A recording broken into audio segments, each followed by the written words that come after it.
გამარჯობა კალმის მოყვარულებო, მე სანდრო კვიციანი ვარ და ჩვენ ვიმყოფებით ენგრავერში, საწერი ინსტრუმენტებისა და აქსესუარების ბუტიკში. კალმების სამყაროში არის არხი, რომელიც შეიქმნა ხელით წერის კულტურის პოპულარიზაციისთვის საქართველოში. ჩვენი მიზანია ცოდნის, ისტორიისა და პრაქტიკული გამოცდილების გაზიარებით უფრო მეტ ადამიანს გავაცნოთ ხარისხიანი საწერი ინსტრუმენტების სამყარო. ამიტომ არ დაგავიწყდეთ არხის გამოწერა და ვიდეოს დალაიქება. დღეს მინდა მოგიყვეთ ბრენდზე, რომელსაც ჩემი აზრით ჭავლური კალმების სამყაროში განსაკუთრებული ადგილი უჭირავს.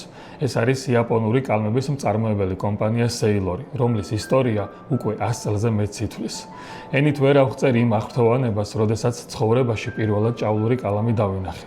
ეს სიტყვები კიოგორო საკატას ეკუთვნის, რომელსაც ისტორიის თანახმად 1905 წელს მისმა ბრიტანეთიდან დაბრუნებულმა მეგობარმა, რომელიც მეზღვაური იყო, სამახსოვროდ ჭავლური კალამი აჩუქა. ამ ერთმა საჩუქარმა შეცვალა საკატას ცხოვრება და სწორედ იმ დღეს გადაწყვიტა, რომ მსგავსი კალმები თავადაც შეექმნა იაპონიაში. ოცნებისთვის ფრთების შესხმა კი 6 წლის შემდეგ დაიწყო, როდესაც 28 წლის ასაკში კიოგორო საკატამ ძმასთან ერთად საკატა მანუფაქჩერი დააარსა. სწორედ ამ ადგილას დაიწყო იაპონიაში პირველი 14 კარატიანი ოქროს წვერის წარმოება. ეს მოვლენა იაპონური ჭავლური კალმების ისტორიის საწყისად, ხოლო 1911 წლის Sailor-ის დაარსების თარიღად ითვლება. კომპანია სწრაფი ტემპით ვითარდებოდა. 1917 წელს წარმოების ახალ ქალაქში, ჰამადაჩოში გადატანასთან ერთად, ბრენდს ახალი სახელიც მიენიჭა და Sailor Pen საკატა მანუფაქჩერი დაერქვა. სწორედ ამ პერიოდში იწყებს Sailor-ი ჭავლური კალმების მასშტაბურ წარმოებას. 1926 წლის 27 მაისი Sailor-ის ისტორიაში ერთ-ერთი ყველაზე მნიშვნელოვანი თარიღია. ამ დღეს ქარხანას ეწვია იმპერიის პრინცი რეგენტი ჰიროჰიტო, რომელიც მოგვიანებით იმპერატორი შოუა გახდა. იმ დროისთვის Sailor-ი სულ რაღაც 15 წლის კომპანია იყო და ასეთი მაღალი რანგის სტუმრობა უდიდეს პატივთან ერთად ქვეყნის მასშტაბით აღიარებასაც ნიშნავდა. ამ ყველაფერმა დაფასება, ნდობა და აღიარება მოუტანა ბრენდს, რამაც გაფართოებას კიდევ უფრო შეუწყო ხელი. 1920-იანი წლების ბოლოს იაპონიაში ოქროს წვერზე მოთხოვნამ პიკს მიაღწია. Sailor-ი წარმოებას მუდმივად აფართოებდა. ქარხანამ რამდენჯერმე შეიცვალა ადგილმდებარეობა და საბოლოოდ 1929 წელს ჰიროშიმაში დაფუძნდა. იმ დროისთვის საწარმო უკვე მაღალ სტანდარტებს აკმაყოფილებდა. ამავე წელს კი 57 წლის კიოგორო საკატამ კომპანიაში პრეზიდენტის თანამდებობა დატოვა და დირექტორთა საბჭოს თავმჯდომარედ გადაინაცვლა. 1958 წელს მეორე მსოფლიო ომის დასრულების შემდეგ კომპანიამ იაპონიაში წარმოებული პირველი ბურთულიანი კალამი წარადგინა, რომელმაც ძალიან სწრაფად მოიპოვა პოპულარობა. ერთი წლის შემდეგ კი საკუთარი ტექნოლოგია შეიმუშავა და პირველმა დაიწყო პლასმასის ჭავლური კალმების მასიური წარმოება. შეგახსენებთ, რომ მანამდე კალმების კორპუსები ძირითადად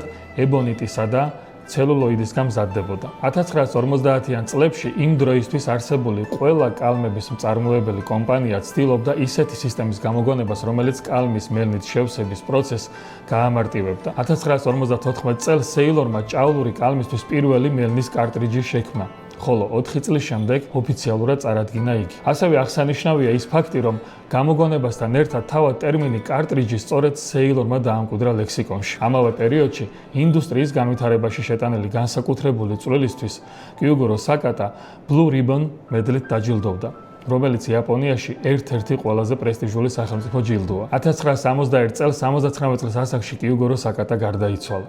თუმცა მის მიერ დაწყებული საქმე კიდევ უფრო დიდი ტემპით გაგრძელდა. 1963 წელს კომპანიამ წარადგინა მინიატურული პორტატული ჭავლური კალამი, რომელიც სამკერდე ჯიბეზე მაგდებოდა და მალევე ყველაზე მოდურ აქსესუარად გადაიქცა. მე თუ მკითხავთ, თუ რომელ მოვლენას და თარიღს უკავშირდება თანამედროვე Sailor-ის შექმნა და ინდუსტრიაში დიდ ბრენდად აღიარება, თამამად გიპასუხებთ, რომ ეს 1979 წელია. თარიღი, როდესაც კომპანიამ პირველმა შექმნა და აწარმოა 21 კარატიანი ოქროს წვერი, რაც ყველაფერთან ერთად ტექნოლოგიური მიღწევა იყო. 21 კარატიანმა წვერის მქონე კალმებმა მომხმარებლებს განსაკუთრებული სიგლუვე, ელასტიურობა და წერის გამოცდილება შესთავაზა, რის გამოც მცირე დროში მილიონ ერთეულზე მეტი გაიყიდა. დღემდე Sailor-ი რჩება ერთადერთ მწარმოებლად, რომელიც 21 კარატიან ოქროს წვერს აწარმოებს. შემდეგ წლებში Sailor-მა ყურადღება გაამახვილა არა რაოდენობაზე და წარმოების სიმრავლეზე, არამედ სრულყოფილებაზე და ხარისხზე. სწორედ ამ პერიოდში დიდი პოპულარობა მოიპოვა განსაკუთრებულმა წვერის სახეობებმა,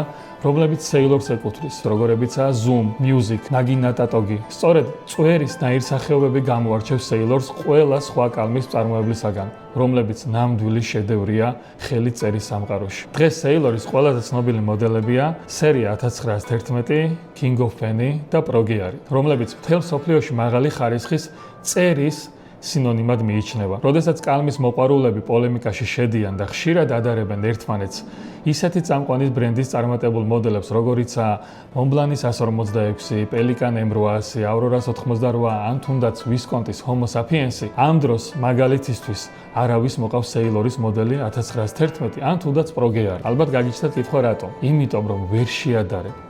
Sailor-ი არავის და არაფერს არ გავს. მათ შეძლეს და შეინარჩუნეს ეს იდენტობა, რამაც მსოფლიოს ყველაზე პატივსაცემ ბრენდად აქცია. მათი წვერის ზომები და წერის გამოცდილება განუმეორებელია, ხოლო ცალკეულად სპეციალური გამოშვებები კი ხელოვნების ნიმუში. თუკი 1905 წელს ბრიტანეთიდან ჩამოტანილმა ერთმა კალამმა კიუგორო საკატა შთააგო და საკუთარი კომპანია შეიქმნა, დღეს 100 წელზე მეტი ხნის შემდეგ Sailor-ი თავად არის ბრენდი, რომლის ჭავლური კალმები მილიონობით ადამიანის შთაგონების წყარო გახდა. თუკი თქვენც ფიქრობთ, რომ კალმით ფურცელზე წერა საჭიროების გარდა შეიძლება სიამოვნებაც იყოს, მაშინ აუცილებლად გამოიწერეთ არხი, ყოველ შაბათს ერთად ვიმოგზაურებთ კალმების სამყაროში.